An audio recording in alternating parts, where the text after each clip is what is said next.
Ya, perfecto, chicas.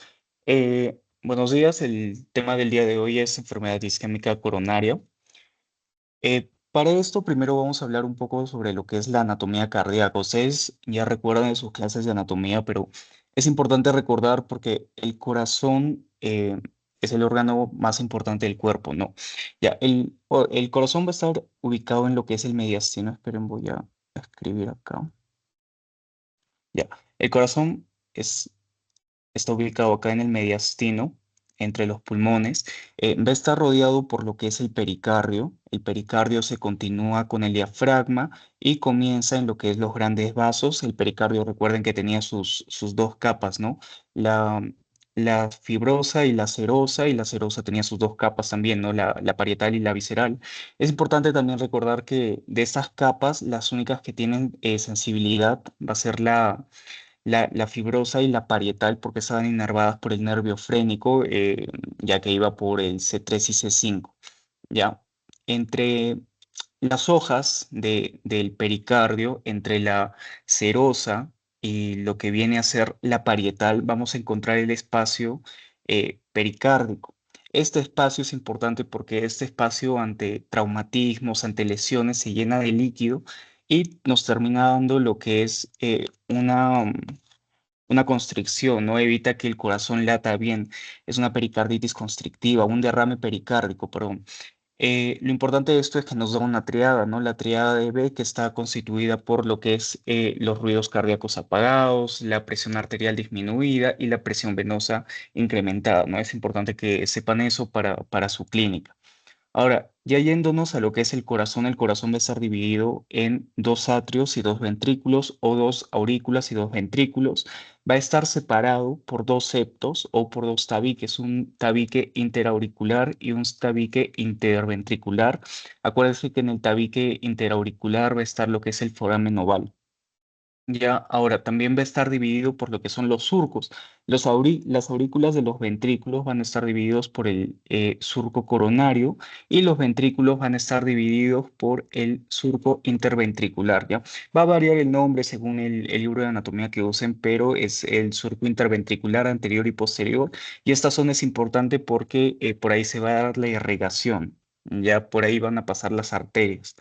Ahora, ya concentrándonos en lo que son los espacios, vamos a tener las dos aurículas y los dos ventrículos. En esta imagen vamos a poder ver lo que es la aurícula derecha. En la aurícula derecha vamos a tener lo que es la desembocadura de la vena cava superior y la vena cava inferior. ¿Ya? Y también la desembocadura del seno coronario, esto que estoy pintando de rojito.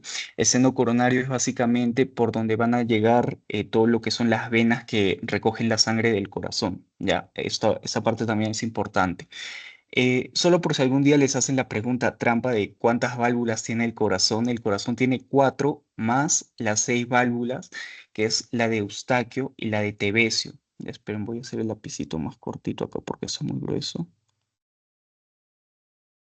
No, no me deja, creo. Ya, acá está la de Eustaquio. Uy, ya más fácil acá, creo. La de Eustaquio y la de Tevesio.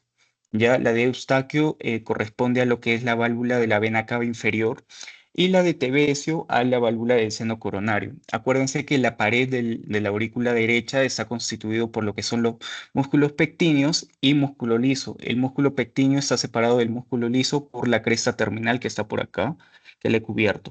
Ya, ahora, en el ventrículo vamos a tener lo que es los músculos o las trabéculas carnosas, que son estas que están acá. Las trabéculas carnosas van a ser importantes porque también vamos a tener esta que es la trabécula septomarginal. La trabécula septomarginal va a ser parte de lo que es el sistema regulatorio de la conducción. Ya, ahora vamos a tener también cuatro tipos de válvulas o dos pares de válvulas en el corazón, ¿no? La válvula tricúspide y mitral y las válvulas aórtica y pulmonar. Yo me suelo acordar de tricúspide y mitral porque tricúspide viene a ser la derecha, porque acuérdense que tricúspide al final tiene una D de derecha, mientras que mitral tiene una I de izquierda, ¿ya? Porque a veces se confunden entre tricúspide, mitral, ¿dónde está? ¿Ya? Pero acuérdense que la sangre pasa de la aurícula derecha hacia el ventrículo a través de la válvula tricúspide. ¿Y cómo funciona esto? Porque en el ventrículo vamos a tener los músculos papilares, vamos a tener un anterior y un septal o del tabique que van a estar unidas a lo que es la válvula tricúspide por las cuerdas tendinosas. Entonces, durante la diástole, esos músculos no hacen nada, pero durante la sístole, estos se van a contraer y van a permitir el paso de la sangre, ¿ya? Eh, Más allá del ventrículo derecho vamos a tener lo que es la válvula semilunar derecha o la pulmonar. Esto nos va a dar paso a lo que es el tronco pulmonar que posteriormente se va a dividir en las arterias pulmonares que van a ir al pulmón y van a oxigenar la sangre, ¿no? Eso es todo por la aurícula derecha y el ventrículo derecho. Ahora, por el otro lado, en la aurícula izquierda y el ventrículo izquierdo, en la aurícula izquierda, que está acá, se ve mejor acá, vamos a tener lo que es la desembocadura de las venas pulmonares, ¿ya? La sangre que ya está oxigenada de los pulmones va a desembocar en lo que es la aurícula derecha. En la aurícula derecha, en su tabique interauricular, vamos a tener la depresión que nos va a dar paso al foramen oval. Ya este foramen oval está cerrado porque en la niñez se permanece abierto, porque es uno de las tres conexiones, de los tres conductos accesorios que tiene el embrión, ya el feto, ya porque tienen tres derivaciones. Pero en la vida adulta estos ya no se necesitan, entonces se cierran durante la niñez. Acuérdense que si este permanece abierto, se tiene que cerrar. Ya generalmente se hace con cirugía o medicamentos. De la aurícula derecha pasa hacia el ventrículo, perdón, de la aurícula izquierda pasa hacia el ventrículo izquierdo. Y en el ventrículo izquierdo vamos a encontrar que el músculo es mucho más engrosado porque este tiene mucha más fuerza, tiene que empujar toda la sangre. Y lo mismo, ¿no? Sus dos músculos papilares, el anterior y el posterior, unidos por las cuerdas tendinosas hacia lo que es la válvula mitral. ¿Ya?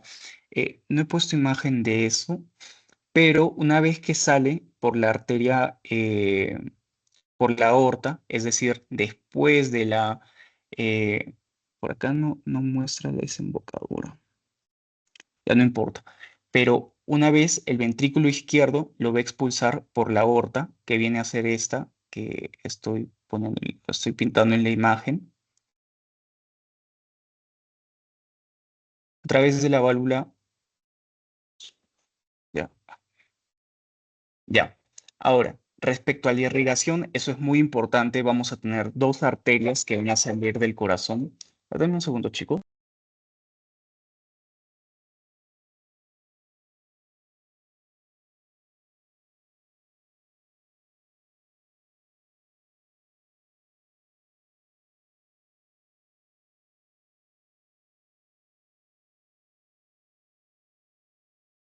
Ya, perdón, chicos. Del corazón van a salir dos arterias, que son las arterias coronarias, ¿ya? Las dos salen de la aorta, eh, salen de la base de la aorta. Ya vamos a tener dos ramas, la coronaria derecha y lo que es la coronaria izquierda. En esta primera imagen, en la primera que estoy pintando acá, vamos a tener la coronaria derecha. La coronaria derecha va a irse, que es el tracto, nos va a dar dos ramas, ¿ya? Pero lo primero que tiene que irrigar la arteria coronaria derecha va a ser el nódulo sinoauricular, ¿ya? Después del nódulo sinoauricular se va a dividir en dos ramas, en la marginal y en lo que es la interventricular posterior. Ya por acá se ve el tracto y acá nos da la marginal, ¿no? Y esta viene a ser la interventricular posterior.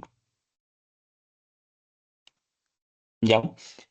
¿Por qué es importante la coronaria derecha? Porque esta va a estar irrigando, aparte del ventrículo y de las aurículas, al nódulo sinoauricular y al nódulo aurículo-ventricular, ya que son los sistemas de conducción del corazón. Mientras por el otro lado vamos a tener la arteria coronaria izquierda. La arteria coronaria izquierda va a emitir dos ramas, la circunfleja y la interventricular anterior descendente. ¿ya? O la interventricular anterior, ¿ya? Acuérdense de las dos ramas, ¿no? Derecha, la marginal y la interventricular posterior. Terrible mi dibujo. Mientras que la izquierda nos va a dar la circunfleja y la interventricular anterior. Ya la próxima creo que voy a traer mi iPad para dibujar ahí, chicos. Ya, pero fuera de eso ya se sabe la irrigación sanguínea del corazón, no es necesario ahondar en lo que son las accesorias. Estas son las arterias más importantes de lo que viene a ser el corazón. ¿Ya? ¿Hasta ahí tienen alguna duda o todo está bien, chicos? Pónganme un dedito. Ya, perfecto, chicos. Sabiendo esto, sabiendo que el corazón requiere de las arterias coronarias para oxigenarse, vamos a llegar a lo que es la aterosclerosis, ¿no? Ahorita les voy a explicar muy bien lo que es la aterosclerosis, pero tenemos que saber que cuando estas arterias, este sistema de alimentación del corazón se ve obstruido, el flujo sanguíneo también va a verse obstruido. Y si no llega sangre, el músculo no tiene de dónde más alimentarse. No es como otros tejidos en el cuerpo que tienen doble, hasta triple circulación. En el corazón solo va a tener una fuente de alimentación y es la arteria que lo esté alimentando. O sea, algunas de las ramas de las coronarias que ya les he explicado. No es como que la arteria coronaria derecha pueda suplir el lado que está hacia la coronaria izquierda. ¿Por qué? Porque el corazón es un órgano altamente metabólico. El corazón es un órgano que demanda cada rato energía por su misma función, ¿no? El corazón no puede pararse jamás. Algo que es importante saber también es que aunque tengamos esta aterosclerosis inicial, el corazón es capaz de incrementar hasta 6 veces su función sanguínea, su función coronaria, y esto se llama reserva coronaria, ¿ya? Pero entonces imagínense, ¿no? Si el corazón es capaz de incrementar su función sanguínea hasta 6 veces, para que se obstruya debe ser bastante grande la obstrucción, ¿no? Entonces acá vamos a tener las lesiones iniciales de la aterosclerosis, la lesión inicial cuando no hay nada, la estría grasa, la lesión intermedia, el ateroma, las placas fibrosas y la complicación posterior de la aterosclerosis. ¿Ya? Ahora vamos a repasar lo que es bioquímica. Acuérdense que los lípidos en el cuerpo requieren... Sí, se está viendo, ¿no, chicos? Pónganme un dedito si se ve. Ya, perfecto. Acuérdense que los lípidos en la sangre no, o sea, necesitan de un mecanismo para solucionar lo de la liposolubilidad, ¿no? Entonces, para esto acudimos a lo que son las lipoproteínas. Las lipoproteínas van a estar compuestas por un centro hidrofóbico y una envoltura hidrofílica. ¿Ya? En el centro vamos a encontrar lo que son los triglicéridos y los ésteres de colesterol y en la envoltura vamos a encontrar apolipoproteínas, fosfolípidos y lo que es el colesterol libre. ¿Todo para qué? Para poder mover lípidos en la sangre. ¿Ya? Es la única función, mover lípidos a través de la sangre. Entonces, ¿qué es lo que pasa en nuestro cuerpo? Nosotros comemos nuestro chanchito, ¿ya? Nuestro chanchito, nuestro pancito, todo lo que queramos. Vamos al chinito. Entonces, en el intestino se digieren todos los lípidos. Estos lípidos atraviesan lo que es el borde en cepillo del intestino y se convierten en un kilomicrón, ¿ya? Este kilomicrón va a ir a partir o va a ir a través del sistema linfático hacia la sangre. Ya en la sangre se va a encontrar con lo que es la lipoproteína lipasa.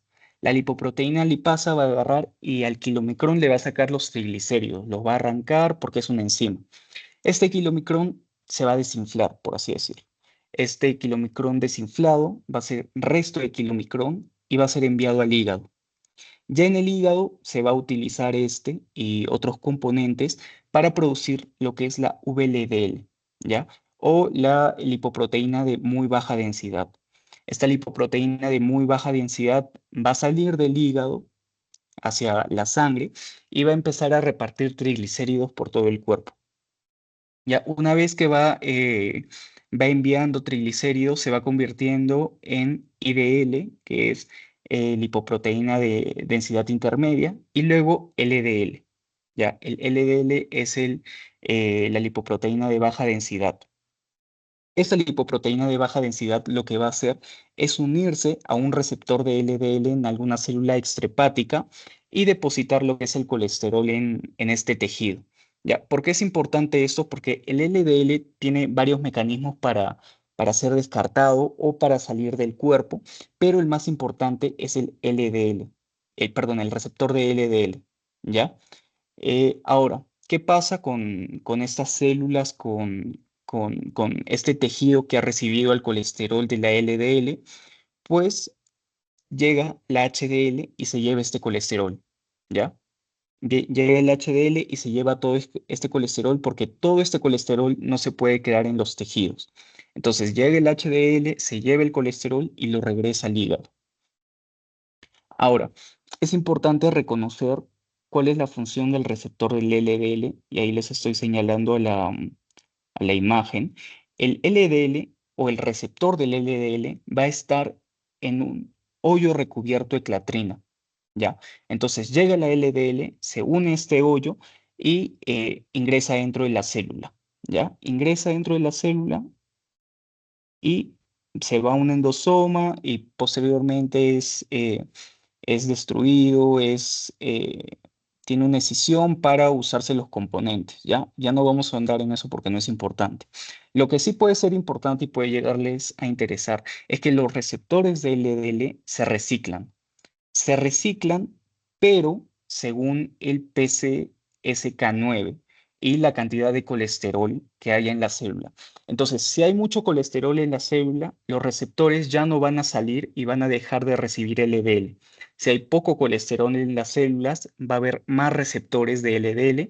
¿Todo para qué? Para mantener en homeostasis la célula. Entonces, acuérdense, ¿no? Los receptores de LDL están en los hoyos recubiertos de clatrina y estos son regulados por la PCSK9. Si hay mucho colesterol en la célula, los receptores ya no van a la superficie para recibir más LDL. Si hay poco colesterol, ahora sí los receptores van a subir a la superficie para recibir más LDL. ¿Y por qué es importante todo esto, chicos? ¿Por qué les estoy explicando todo ese metabolismo de las lipoproteínas? Porque el LDL que deposita el colesterol en lo que es los tejidos extrahepáticos puede llegar a oxidarse, ¿ya? Un LDL oxidado no va a funcionar igual que un LDL normal, porque el LDL oxidado, por ejemplo, no va a tener un mecanismo de control en lo que son los macrófagos. Los macrófagos en los tejidos extrahepáticos a veces recogen el LDL, ¿no?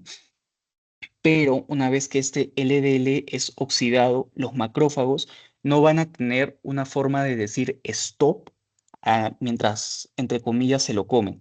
Entonces, el macrófago empieza a engullir LDL oxidado, LDL oxidado, LDL oxidado, pero no tienen un fin. No van a tener algo que les diga, ok, detente, ya has comido mucho LDL. Eso pasa con la LDL oxidada. ¿Ya? Entonces los macrófagos siguen comiendo y se terminan convirtiendo en lo que son las células espumosas. Y justamente acá está, ¿no?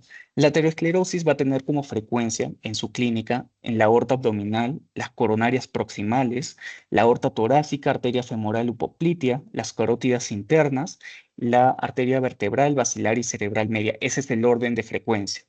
Ya es más frecuente en hombres que en mujeres premenopáusicas. Sin embargo, una vez que la mujer ya ha llegado a la menopausia, se va a estabilizar la frecuencia entre hombre y mujer. Ahora, eh, ustedes ya saben todo lo que es el síndrome metabólico, todo lo que son las dislipidemias. ¿Qué va a causar que haya un incremento de la probabilidad de sufrir aterosclerosis hasta en 20%? La triada de hiperlipidemia, diabetes e hipertensión. Entonces, si una persona, si ven un paciente que tiene hiperlipidemia, diabetes, hipertensión, este paciente va a tener un 20% más de probabilidad de sufrir de aterosclerosis. ¿Ya? Ahora, hay otros marcadores, otros factores de riesgo que pueden indicar que se podría originar la aterosclerosis, ¿no? La PCR, por ejemplo, la proteína C reactiva, que va a indicar toda la inflamación en el cuerpo. Si bien todavía no se usa como marcador porque no se ha encontrado una sensibilidad o especificidad necesaria, sí se considera que muchas veces nos va a dar un marcador de inflamación sistémica, ¿ya? Pero no es específico de aterosclerosis. Y luego la homocisteína, ¿no? La homocisteína requiere lo que son los folatos, ustedes ya han visto también todo lo que es el ciclo de la homocisteína en Bioca. Pero lo importante es que la homocisteína, si está incrementada, es mucho más probable que cause lo que es la disfunción endotelial, que ya hemos visto en la anterior clase. Y si hay disfunción endotelial, es mucho más probable que se dé la aterosclerosis. En pacientes con la homocisteinuria, que es esta enfermedad autosómica recesiva, claro, es autosómica recesiva. Los pacientes no tienen las enzimas que destruyen o disminuyen la homocisteína. Entonces, estos pacientes van a estar orinando homocisteína debido a la tanta cantidad de homocisteína que tienen en el cuerpo y también van a estar propensos a la aterosclerosis. Ya, en esta arteria vamos a ver lo que son las estrías grasas que van a ser estos inicios de aterosclerosis, van a ser estas líneas amarillas que se van a ubicar en lo que son las arterias.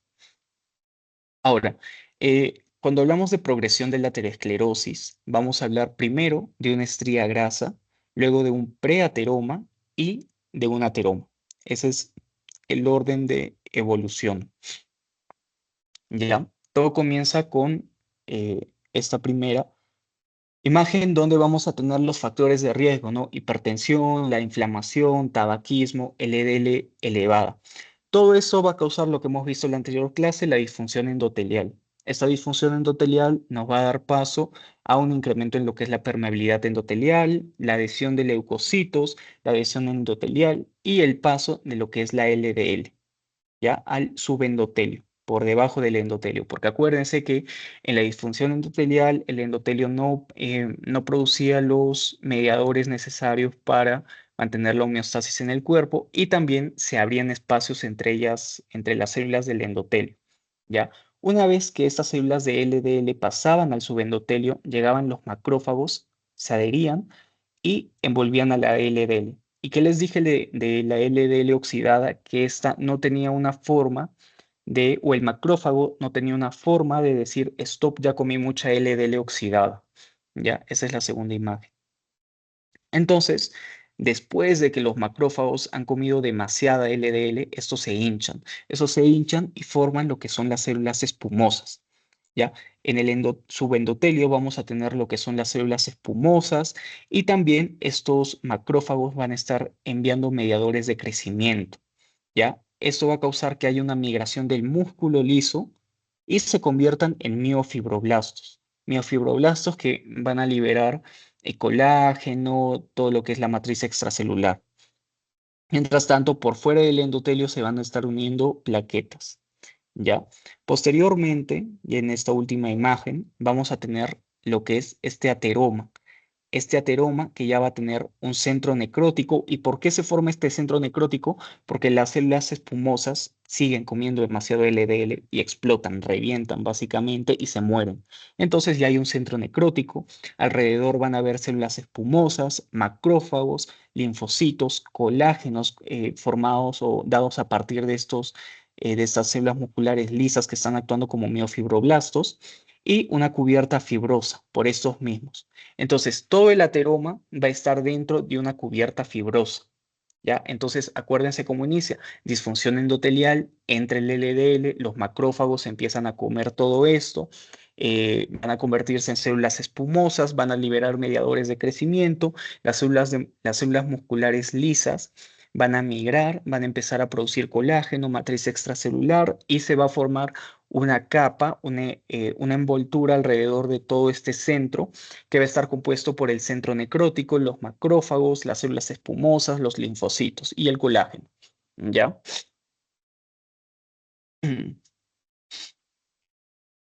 Perdón.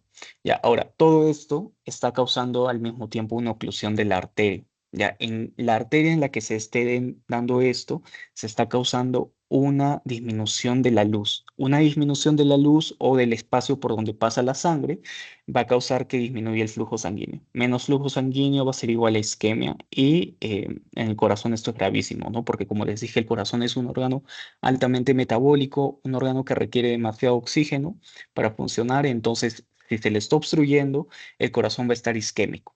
Y esto nos va a llevar a lo que es la enfermedad coronaria isquémica. Dentro de la enfermedad coronaria isquémica, nosotros vamos a tener a lo que es la angina estable, la angina inestable y el infarto. ¿Ya?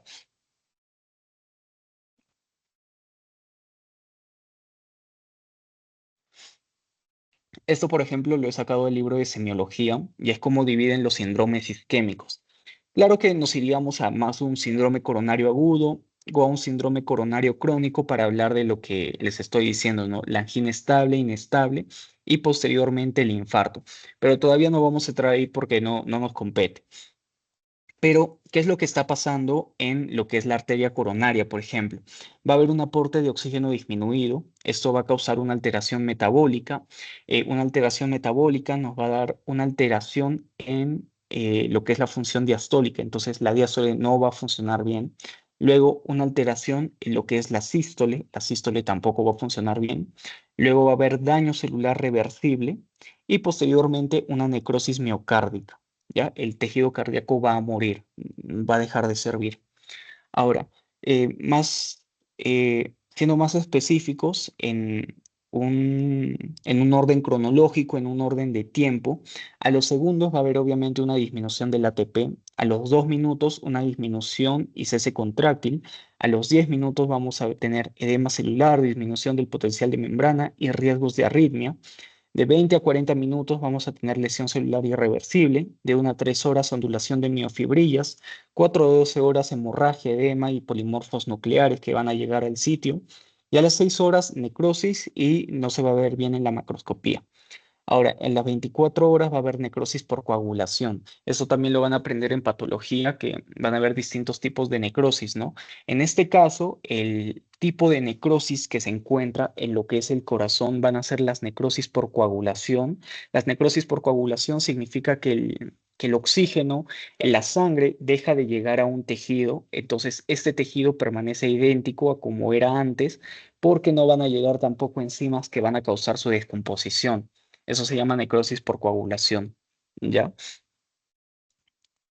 Ahora, eh, ya no lo he puesto acá, pero antes del infarto de miocardio les hablé de lo que es la angina estable y la angina inestable. La angina estable va a ser este dolor de pecho menor a 10 minutos y sí van a haber criterios para diferenciar lo que es la angina estable de la inestable y lo van a hablar en sus clases de fisiopato. Pero básicamente es que la angina estable va a ser esta aterosclerosis, por ejemplo, o va a estar causada, por ejemplo, por esta aterosclerosis que no va a causar nada más que una disminución en el flujo sanguíneo. Entonces, cuando tú estás sentado, cuando no estás haciendo actividad, no vas a sentir ningún dolor. Sin embargo, cuando la actividad metabólica del corazón incrementa porque estás estresado, estás haciendo ejercicio, te va a empezar a doler el pecho porque el corazón ya se va a estar quedando sin oxígeno, pero este dolor va a durar menos de 10 minutos y va a disminuir si tomas, por ejemplo, óxido nítrico, que es el vasodilatador que conocemos. Eh, Fuera de eso, no va a haber ningún cambio en el electrocardiograma, en la angina inestable, y ya les dije que dura menos de 10 minutos. Luego, en la angina inestable va a durar más de 20 minutos. Va a ser, por ejemplo, por alguna rotura o que el trombo, perdón, la aterosclerosis ya está ocupando demasiado espacio en la luz y el dolor se va a presentar en cualquier momento. Puedes estar descansando, puedes estar haciendo ejercicio, pero ese dolor va a estar constante. Acuérdense que el dolor de corazón va a ser un dolor de tipo retroesternal que muchas veces se expande hacia lo que es el brazo izquierdo porque es un dolor referido. Em, ¿Qué diferencia una angina inestable de un infarto de miocardio? Los cambios en el electrocardiograma y las troponinas. En la angina inestable no va a haber troponinas y el tiempo más o menos de angina inestable va a ser 20 minutos a 30. Una vez que se supera el umbral de los 30 minutos, ya hay cambios en el electrocardiograma y elevación de las enzimas cardíacas, ya vamos a estar hablando de un infarto de miocardio. Y para eso le traigo los criterios. Van a haber tres criterios para determinar que es un infarto de miocardio: la historia de angor pectoris o dolor de pecho, la elevación del ST y la elevación de enzima cardíaca. Ahora, solo se necesita dos criterios para que sea infarto de miocardio. Porque, por ejemplo, muchas veces, o bueno, no muchas veces, ¿no? En algunos casos vamos a encontrar que no va a haber elevación del ST, por ejemplo, en el electrocardiograma, ¿ya? Pero si tenemos historia de angor pectoris, elevación de enzimas cardíacas, nosotros vamos a decir, ya es un infarto de miocardio, ¿no? No vamos a tener por qué esperar más tiempo. ¿Ya? Ahora, en el EKG vamos a tener las ondas normales, vamos a tener una T picuda, vamos a tener, bueno, eso va a ser el cambio, ¿no? El cambio cronológico. A los minutos vamos a tener una T picuda, de minutos a horas vamos a tener una elevación del ST, pero acuérdense, por ejemplo, acá en la clasificación vamos a tener tipos de, ¿dónde está? Tipos de infarto, ¿no? Por ejemplo, vamos a tener infartos sin onda Q o no transmurales, vamos a tener tipo T, vamos a tener tipo ST con supradesnivel del ST o con onda Q o transmural. Entonces, en el EKG vamos a ver distintos cambios en lo que es bueno, en las ondas, ¿no? Luego, de horas a días, vamos a tener una pérdida del R, una onda Q. Luego, en días vamos a tener una inversión de la T y en semanas, en meses después de la recuperación, vamos a tener una T que normaliza y una Q que es persistente. ¿Ya? Todavía no es importante que se aprendan el EKG porque todavía no lo van a ver, pero ya les voy adelantando, ¿no? Que estos son los criterios que nosotros usamos para decir está teniendo un infarto de miocardio. Ahora, cuando les mencioné los biomarcadores, tenían que saber esto. Van a haber tres biomarcadores importantes: las troponinas T, I, la CKMB y la mioglobina. El que vamos a usar van a ser las troponinas. La CKMB sí se eleva, por ejemplo, pero lo que pasa es que también la CKMB se incrementa en el daño muscular, ¿ya? Entonces, esto nos puede ocasionar algún sesgo. Luego, la mioglobina no es tan específico y ahora, y ahora está en desuso, pero las troponinas son más específicos y proporcionan el tamaño del infarto. Se elevan más o menos de 6 a 8 horas, se da la sensibilidad en 1 a 3 horas, eleva o llega a su máximo de elevación en lo que son 12 a 24 horas y se normaliza a los 7 a 10 días. ¿Ya? Entonces, solo de acá tienen que rescatar que las troponinas va a ser lo que ustedes van a usar como marcador de infarto agudo de miocardio. Ya, nada más. Ahora, estos van a ser los factores de riesgo modificables: tabaquismo, hipertensión, diabetes, colesterol, HDL menor a 35 miligramos por decilitro, sedentarismo, obesidad, y los no modificables: hombres mayores de 45 y mujeres mayores de 55, historia familiar de enfermedad coronaria y el género. Ahora, las alteraciones que vamos a encontrar van a ser las metabólicas: un incremento del lactato, una disminución del pH, del ATP y de los creatinfosfatos; mecánico, menor contractibilidad y distensibilidad en zonas isquémicas; y eléctrico, las ondas T negativas, desnivel negativo de ST o desnivel positivo de ST. ¿Ya? Con eso hemos terminado este tema. ¿Tienen alguna duda de algo que hayamos visto acá? O si no, póngame un dedito para pasar al siguiente tema. Ya, perfecto, chicos. A ver, denme un segundito.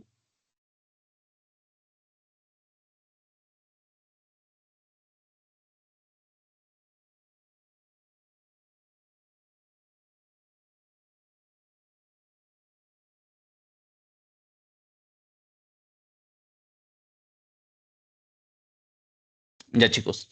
Ahora pasamos a la insuficiencia cardíaca. Acá tenemos nuestro corazoncito que está cansado, ya nada más lo dio todo. Pero, ay, ahora no pasa. Ya, la insuficiencia cardíaca va a ser un síndrome complejo causado por la alteración de la estructura del corazón. Las causas frecuentes van a ser las coronopatías, la hipertensión y la cardiopatía valvular, perdón. la insuficiencia cardíaca va a ser un síndrome en el que el corazón no va a poder suplir las demandas energéticas, ¿ya? Las demandas o las demandas sanguíneas en todo caso. Y para esto volvemos a nuestra formulita de siempre, ¿no? A la que hemos revisado ya también en la anterior clase. Gasto cardíaco es igual a frecuencia cardíaca por volumen latido. El volumen latido, ¿a qué va a ser igual? A la precarga por la contractibilidad y la resistencia vascular sistémica. La precarga va a ser el grado de estiramiento de la fibra miocárdica ventricular al final de la diástole, el volumen telediastólico.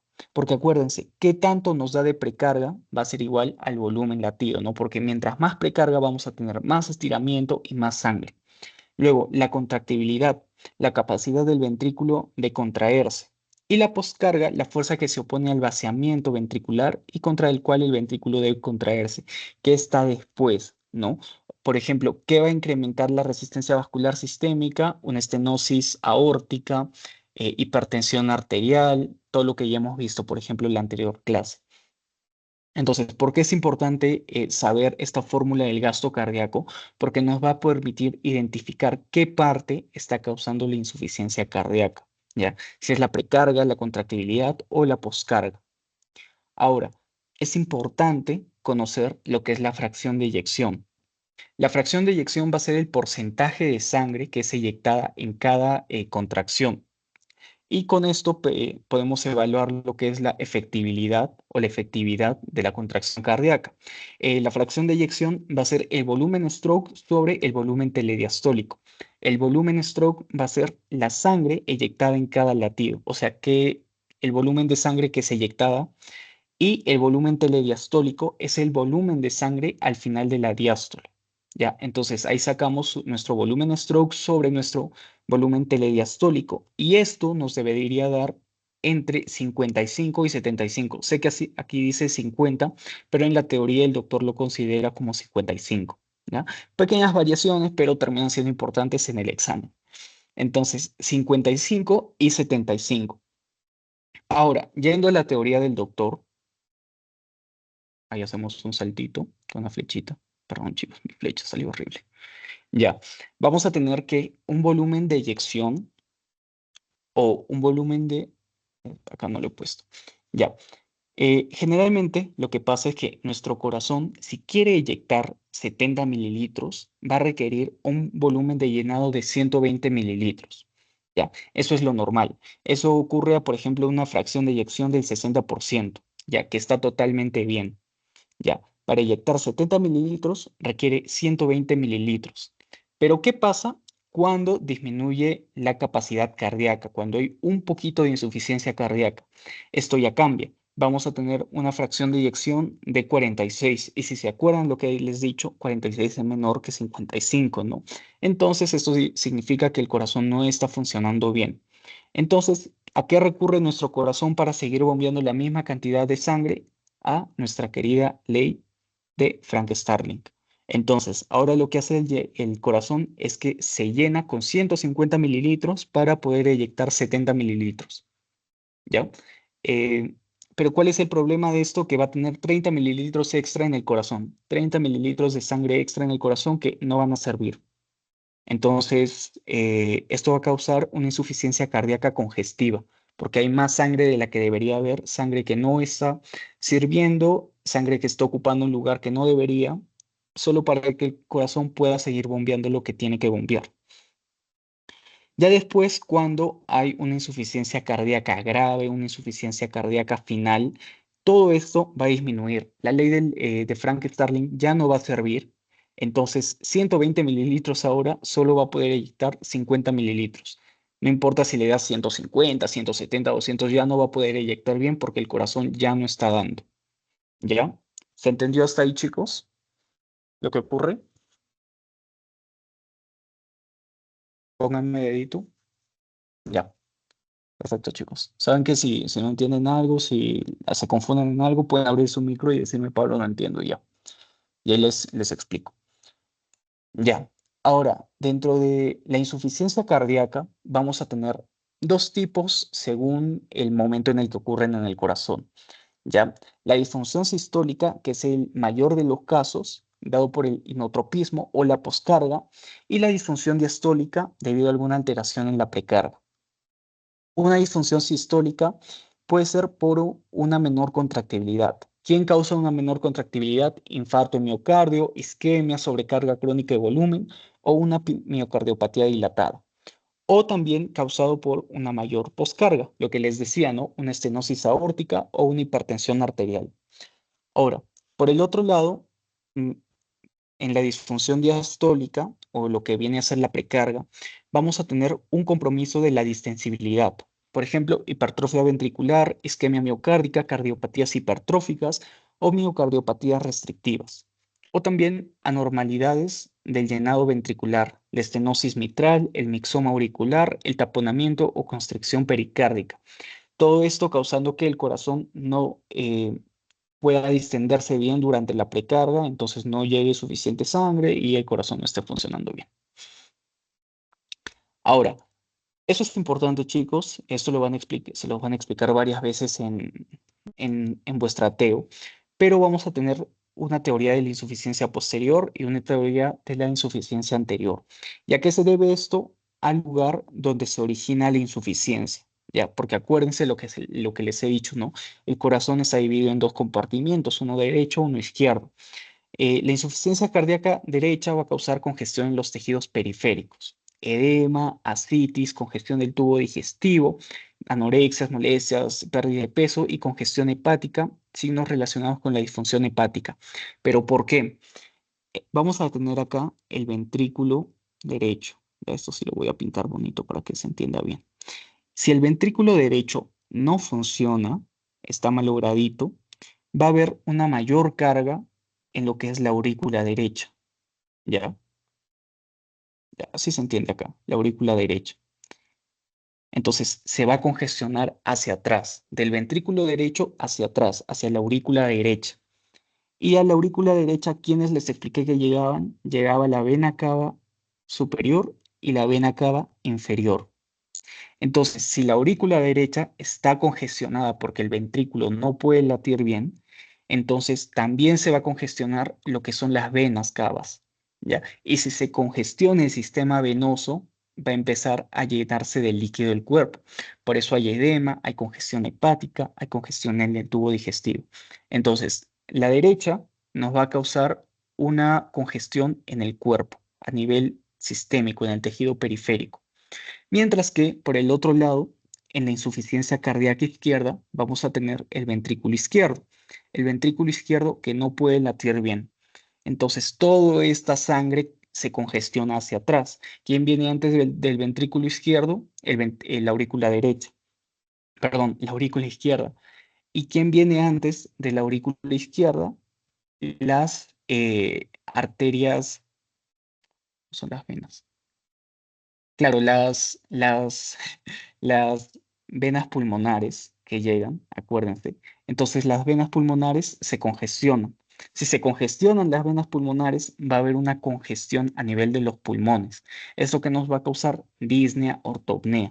Ya que esta no, va a haber una reducción del gasto cardíaco y una congestión pulmonar. Si hay congestión pulmonar, hay un intercambio de gases alterados, no va a haber una hematosis correcta y vamos a encontrar edema pulmonar, el pulmón que se está llenando de líquido. ¿Ya? Entonces se entiende, ¿no?